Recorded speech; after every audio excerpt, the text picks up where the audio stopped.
The secret key to a successful college essay is not what you write about, but how you go about writing it. I wrote about rectangles. Are you kidding me? That's a rectangle. You're a rectangle. Everybody knows what a rectangle is, hopefully. Hey, today I'm gonna be telling you how to write the best possible Common App personal essay. I will be covering a lot of information, so this video might end up being super long, but I promise you if you heed all of this information, it will save you a ton of time in the writing process in the future. So let's get right into it. Okay, I'm putting my personal essay up on the screen. You can pause and read it. I recommend that you read my essay really quickly because I will be referencing it a lot in this video. I'm definitely not saying my essay is perfect by any means, but it did get me into every Ivy League I applied to, and my Columbia admissions officer wrote me a letter and an email saying that she liked my essay and how I wrote creatively. So now that you've read my essay, let's get right into how to write your own. First, you need to figure out what to write about. Your essay should not be a resume, and it should not be you trauma dumping or giving a sob story to your admissions officers. The overarching question that your essay should answer is, what will you bring to this school? Before you start writing your essay, list a bunch of qualities that you are particularly strong in. Things like creativity, leadership, empathy, a bunch of things that make you you, and then from there, them down and pick 1 to 3 that are your strongest. I'm interjecting. If you don't know what your personality is, and if you don't know any of your personality traits, work on that. But if you want to have some fun, take a BuzzFeed quiz. This one's silly, but they're fun and it can work. I recommend. The traits that you list will serve as your invisible/unstated thesis statement. And throughout your essay, you will show and not tell your admissions officers that you have these traits and that you will bring them to their school. For example, the traits that I highlighted in my essay were creativity and a growth mindset. The fact that my essay was a short story about creepy rectangles showed my creativity. Overcoming the facade of perfection displayed my growth mindset. And the metaphorical shift from seeing rectangles as cages to canvases showed both of these traits really well. Yes, this essay is about you, but in the end, it's about the part of you that you want your admissions officer to see and that you are demonstrating that you will bring to their college. Now that you've picked your traits, how are you going to go about writing them? This brings us to the second part of essay content, and it's the how. I wrote about a common shape, and perfectionism is a very common problem, especially at the Ivy League level with all these applicants who are scoring in like the top test scores, perfect grades. Most of us have all suffered from perfectionism. This problem is not unique to me. I'm sure the admissions officer has gone through this. So it's not what I chose to write about, it's how I went about doing it. It's how I wrote about my problem. How do you want to go about presenting your traits? You could write a short story about circles. I'm kidding, don't do that. You could write a short story, or you could recount a memory. You can really do anything, but I would recommend sticking to a narrative because you can have a clear beginning, middle, and end, and you can show growth throughout that. The Common App does list a series of prompts. There's also a prompt that's like you can write about whatever you want. You can follow a prompt, but as long as you're showcasing what you're going to bring to the school, that's all that really matters. However, when brainstorming ideas, these questions can help. You can think of clubs you're in, life events you've gone through, challenges you've overcome, or something that you're genuinely passionate about. Structure. Since the word limit is so strict, the structure, the topic, everything about your essay must be intentional. This is what separates the mediocre essays from the best essays. I did a short story because I wanted to highlight my creativity, and it aligned with my intended major since my career is all about storytelling. If you do want to write a short story like mine, if you do want to use metaphors and symbolism, that's great. And if you don't, that's great. One is not better than the other. You can be an amazing writer and not use a single metaphor in your whole essay. What really matters is what type of writing are you best at. Write to your strengths. If you're better at the creative writing, I highly recommend doing that. If you're better at a more analytical approach, I highly recommend doing that. I really recommend writing in the first person and the present tense because this makes it more vulnerable and a more active voice, and the first person pronouns and the conjugated verbs will save you words. You already have such a small word count, so you definitely want that. Make a freaking outline. I hate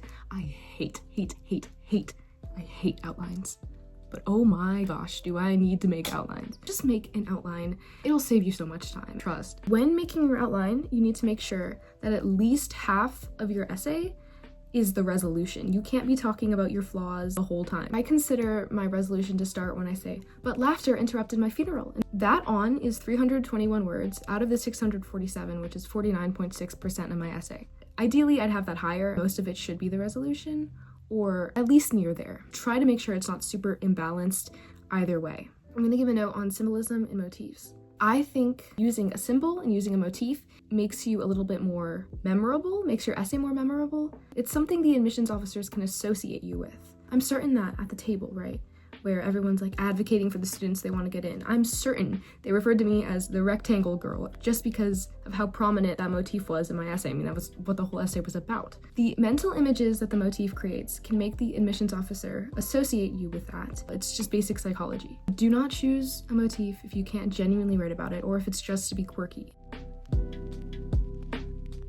Okay, now we're getting into the fun stuff. Probably my favorite part of any essay is the hook. Advice for writing your hook is you should open your essay in a moment. Obviously a relevant moment to the content of your essay, but in the middle of an action. This will engage your reader because they've been reading essays all day for days in a row.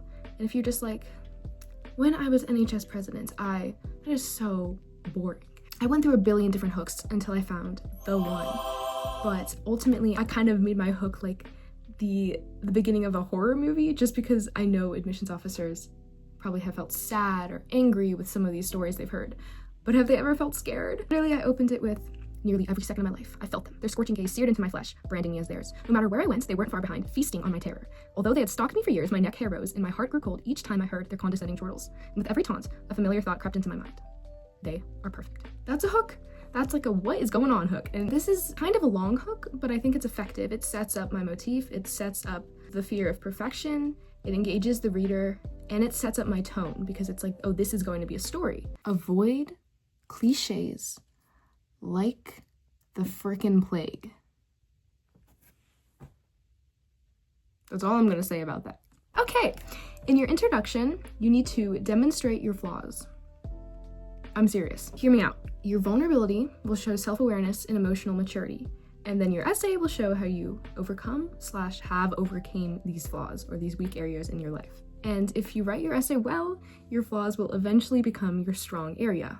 I went from being, oh no, I need to be perfect to I'm not perfect, and that is more than okay. In your introduction, you need to establish the tone that you're gonna have throughout the whole essay. Obviously, your tone can change, but I'm meaning more of how you're telling your story.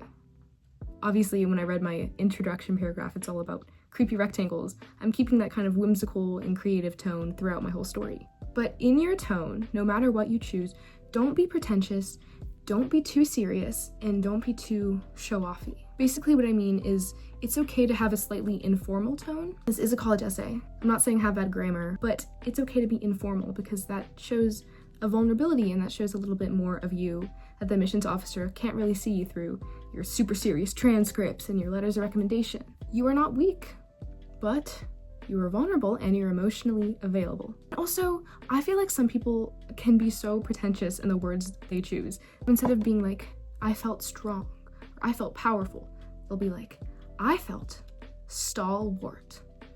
And you're just like, what does that mean? It's okay, obviously, to Google synonyms and change up the words that you use because you don't want to be repetitive, but do you really talk like that in your mind? I certainly don't. I feel like my essay used very basic language, and it was still, in my opinion, very well written. Don't let them think you're pretentious because they will humble you by rejecting you. Now we're gonna get into the body paragraphs. This is where the meat of your essay comes in. So this is where you show the transition from the negative to the positive. And what I mean by that is, in my case, it's showing me going from being stuck in this idea of perfectionism to kind of breaking that down into finally accepting that I'm not perfect. It doesn't necessarily have to be negative to positive, as in bad to good. I'm meaning a lack of those traits to having those traits. It could also be developing or mastering these traits, something like that. Something that shows growth and change because that is what's most important to these admissions officers. Okay, let's get real. We have to talk about the word count. I hate this word count. 650 words? I'm a very wordy person. We have beef, me and this word count. What I can say is don't get attached to your writing. I had to cut out so much of what I really, really liked in my essay. And one of my reviewers was like, yeah, girl, like, if you want to get this all in there, you gotta cut stuff out. So cut. Just hack stuff away. Keep really what's most important. This will teach you how to be a concise writer if you're not already one. Flowery language isn't bad if when you dissect your words, they bleed with poetry. But the best poetry is often written with the fewest words. Think of a haiku. Whatever you use, if you choose to use more flowery and poetic language or more straightforward language, your writing has to be concise, it has to be to the point, and it has to showcase your traits. Your body paragraph should show you really developing these traits. For example, in my essay, I was running away from the rectangles, and then the rising action, oh no, and then I like run into one, and then I'm like laying there, and they're like, what's gonna happen? And, oh no, there's a rectangle right in front of me. That's kind of like the climax, and then I was like, well, guess I'm dead. Then I kind of come out of that and I start seeing rectangles differently. That day, as if by magic, rectangles changed and the world became a sphere again. And then I talk about rounded edges and the pain dulce I bake with my mom, wrinkled sticky notes. I'm showing imperfect rectangles. The wrinkled sticky notes, it's a square or a rectangle that's no longer completely in the correct shape. Rectangles are still everywhere, but that's okay. I talk about theater tickets and chocolate bars rather than cages and prisons and walls. I'm changing that motif. So now what we associated with pain and limits are opportunity, like canvases. This is how a motif and a metaphor can be very, very helpful to your writing. In your essay's conclusion, you need to end on a positive note. No matter how sad or angry or scary your essay is, you should end positively. There's obviously exceptions to this. I'd say generally this is a good way to go, because if you take the admissions officers through an emotional roller coaster and you end your essay with something uplifting, these are the emotions that they will associate with your work and with you. So they're going away from your essay with good vibes and feelings that they can associate with your application and psychology, and they'll be like, yes, accepted, hopefully. At this level of writing, you're applying to colleges, you can't really be like, in conclusion, I have learned blah, blah, blah, blah, blah. It needs to be a little more deep than that and a little more personal. But your conclusion should again highlight your traits, highlight how you've changed. See, my conclusion, I'm saying that my laptop is humming as I type, but this rectangle is different from the rectangles in my past. It's encouraging me. I kind of break the fourth wall here. I say, closing it shut, I notice a golden door handle on the wall before me. With courageous steps, I approach and turn it. A passage appears in the shape of something I am eternally grateful for, and I step into a future I can't wait to see.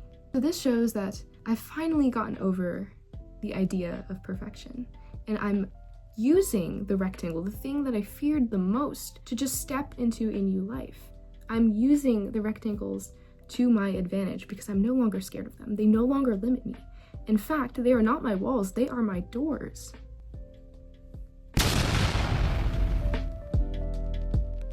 I don't know where you are on your little itinerary, how much time you have left, but no matter what, even if you've got like 3 days left, God help you if you have 3 days left. Even if you have 3 days left, I recommend highly that you have multiple drafts. You can come back to your essay after a few hours or a few days of not looking at it and tweak it from there. And also have people review your essay. But when you have people review your essay, you need to stay confident in maintaining the integrity and the original creativity of your piece. A ton of people looked at my essay. I asked friends, I asked parents, I asked teachers and professors, but I only changed a couple of things. Having a bigger sample size, I guess, of people looking at your essay can be helpful, because when multiple people said the same thing about my essay, then I would definitely change that. And then also some people would give me unique ideas, and if they resonated with me, then I would also do that. For example, a college professor looked at my essay and I changed one word that I think actually really impacted my essay. In my penultimate paragraph, I originally said, they are walls, but also doors. And she recommended that I change doors to windows, because in my last paragraph, I physically opened the door, right? So I changed that sentence to they are walls, but also windows. Not only does it have some nice alliteration, but it kind of doesn't spoil the ending, I guess. And it shows more development. I really like that suggestion though. Like I said, having people review it can help you, but also if you have too many people review it, and if you are heeding all of their advice, it can get kind of messy and it won't really be your own original work. But if you feel confident enough in your writing, then you can have, I'd say like 5 to 7 people max look at your essay. A lot of people are asking me, how do I come up with a creative idea for my essay? Baby, I can't tell you that, because I wish I could, but if you want something unique, if somebody else tells you what to do, then it's not going to be unique to you. It's not going to be unique at all because it's not yours. The only true advice that I can give to you about coming up with creative ideas and writing a unique essay is that you know the traits that you want to display to your college. And these are traits that are so crucial to you. Without my creativity, I don't know who I would be. This is a trait that I think really defines me. You need to find a trait that's super defining to you. And obviously, you know yourself better than anyone. What experiences led you to developing this? What experiences changed you? Your experiences are unique. And even if people have gone through something similar, no one is you.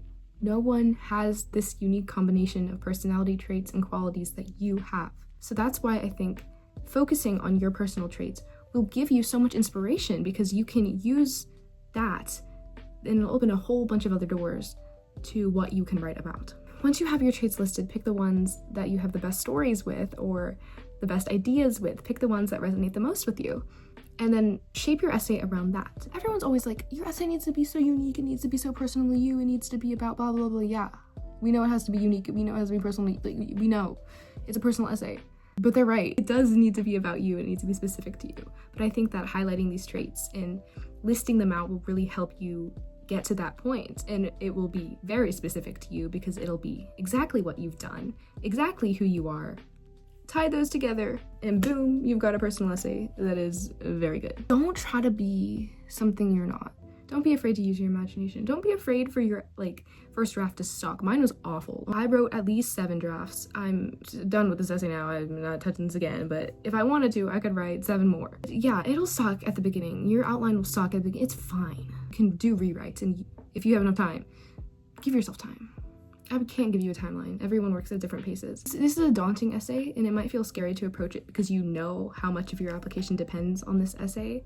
But at the end of the day, it's just an expression, an extension of who you are. So this technically could be one of the easiest essays that you write because it's just you. How does your mind work? How do you think? This is how my mind works, and though it's a little insane, it's entertaining at least. That's all the advice I have. I really hope that this helped. I hope that this isn't too long.